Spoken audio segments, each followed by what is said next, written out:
seen a lot of this thing in articles whereby a text is cropped and you're only able to see 2 to 3 lines of the text. I'm about to show you how you can do this in this case. First of all, you're going to target your paragraph, whereby this is my text. I'm having it to be a paragraph. First of all, what you're going to do, you're going to give it a display of WebKit box.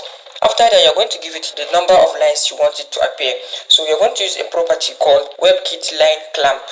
WebKit line clamp. In this case, I made it to be 1, so I only want 1 line to show. So what I'm going to do, I'm going to give it a WebKit orient or vertical. This is another property that we're going to use in this case. After giving it this property, this is actually what we're having here. But if you look at it, our text here is overlapping. So what we're going to do, we're going to give it an overflow of hidden. Overflow of hidden now is going to make sure that only 1 line of text is visible. This is actually our result for the day.